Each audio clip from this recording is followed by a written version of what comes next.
सुप्रभात बच्चों, कैसे हैं आप सब। उम्मीद करती हूँ आप सब अच्छे होंगे। तो बच्चों, आज की कक्षा में हम पढ़ने वाले हैं अध्याय नंबर 10, जिसका शीर्षक है मुल्ला का जादू। तो बच्चों, इस अध्याय में हमें एक कहानी दी गई है। तो सबसे पहले हम पढ़ेंगे पाठ प्रवेश। किसी व्यक्ति को उसके द्वारा की गई गलती का एहसास कराने के दो तरीके होते हैं।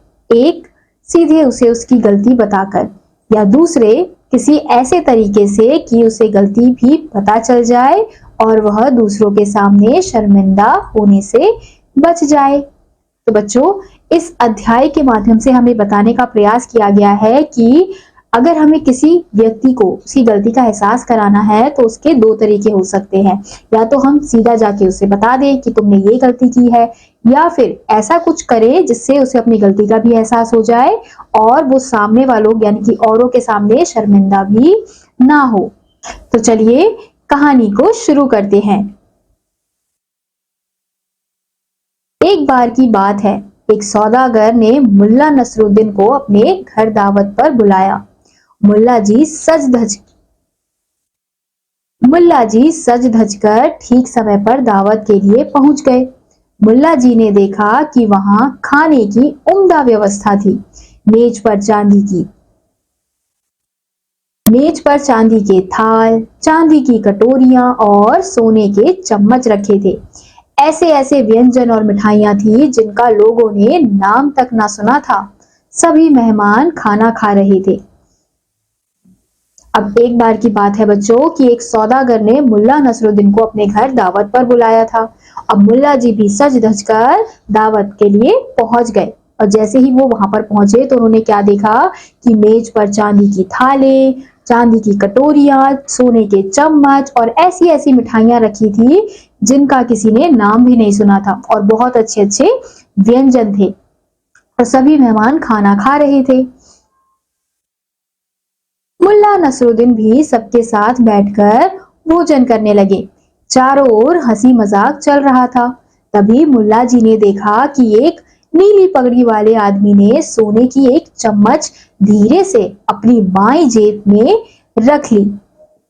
अब सबके सब आराम से खाना खा रहे थे और हंसी मजाक चल रहा था, लेकिन एकदम से मुल्ला जी जो है वो क्या देखते हैं कि एक जो पगड़ी वाला आदमी है, नीली पगड़ी वाला आदमी, वो चुपके से क्या कर रहा है, सोने की चम्मच चुरा के अपने जेब में रख रहा है, यानी कि चोरी कर रहा है।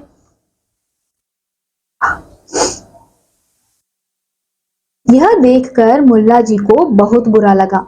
उन्होंने मन ही मन सोचा, इसे सबक जरूर सिखाना चाहिए। अब जब मुल्ला जी ने ये चीज देखी तो उन्हें बहुत बुरा लगा कि किसी के घर दावत पे आए हैं और उसी के घर पे हम चोरी कर रहे हैं। तो इसलिए मुल्ला जी ने क्या सोचा मन ही मन में कि अब इसको तो सबक सिखाना पड़ेगा, यानी कि इसे अपनी गलती का एहसास दिलाना पड़ेगा। मुल्ला जी तुरंत एक कुर्सी पर चढ़ गए। और जोर से बोले, सुनो सुनो। लोगों का ध्यान मुल्ला जी की ओर गया। तब मुल्ला जी बोले, भाइयों, एक बार मैं चीन गया था, वहां का जादू बड़ा ही अनोखा है। तो मुल्ला जी ने तुरंत क्या किया, कुर्सी पर चढ़ गए और लोगों को बुलाने लगे कि सुनो सुनो। फिर सबका जो ध्यान है मुल्ला जी की तरफ चला गया और फिर मुल्ला जी ने कहा कि एक बार मैं कहाँ गया था, चीन गया था और वहां पे मैंने बहुत ही अनोखा जादू सीखा, बहुत ही अनोखा जादू देखा। तो हम इस चित्र में भी देख सकते हैं कि किस प्रकार से मुल्ला जी सबको अपनी तरफ बातों से बुला रहे हैं और सब लोग मुल्ला जी की बातें सुन भी रहे हैं। मैंने भी थोड़ा बहुत जादू सीख लिया था। आप सब अगर इजाजत दें तो मैं जादू का एक आध करतब दिखलाऊं।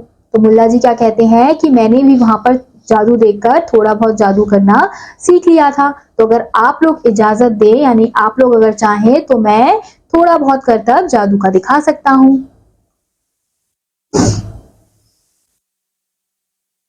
हाँ हाँ, क्यों नहीं, हम लोग आपका जादू अवश्य देखेंगे। सभी लोग मुल्ला जी की ओर उत्सुकता पूर्वक देखने लगे। मुल्ला जी ने एक आदमी को अपने पास बुलाया और बोले, आप एक सोने की चम्मच ले आइए।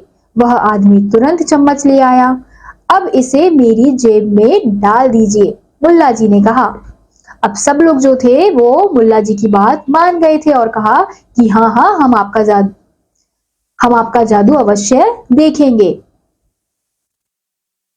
फिर मुल्ला जी ने फिर मुल्ला जी ने एक आदमी को अपने पास बुलाया और उससे क्या कहा कि आप मुझे वहां से एक सोने की चम्मच लाकर दे दीजिए। वो आदमी जो है वो तुरंत चम्मच लेकर आ गया। अब इसे मेरी जेब में डाल दीजिए। तो मुल्ला जी ने कहा कि अब इसे मेरी जेब में डाल दो। उस आदमी ने वैसा ही किया।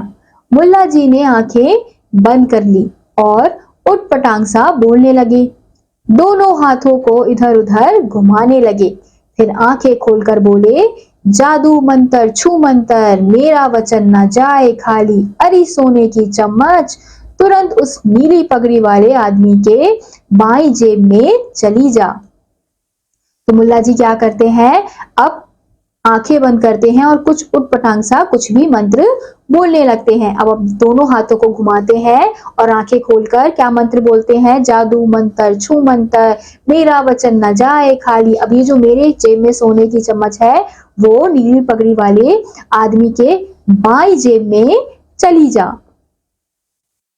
अब मुल्ला जी ने अपने पास खड़े आदमी से कहा, जाकर देखो तो जरा उस नीली पगड़ी वाले आदमी की जेब में वह सोने की चम्मच पहुंची कि नहीं। अब मुल्ला जी क्या कहते हैं कि उनके पास जो आदमी खड़ा होता है उसको जाके कहते हैं कि अब जाकर देखो उसकी बाईं ओर, उसकी बाईं जेब में चम्मच है या नहीं, यानी कि मेरा जादू हुआ या नहीं। तो हम इस चित्र में देख सकते हैं कि मुल्ला जी जो है वो नीली पगड़ी वाले आदमी की तरफ इशारा करके बता रहे हैं। वह आदमी तुरंत नीली पगड़ी वाले आदमी के पास पहुंचा। उसने उसकी जेब में हाथ डालकर सोने की चम्मच निकाली और हाथ ऊपर उठाकर सबको दिखाई। सभी लोग जोर जोर से तालियां बजाकर मुल्ला जी की प्रशंसा करने लगे और बोल उठे, वाह, मुल्ला का जादू तो कमाल है।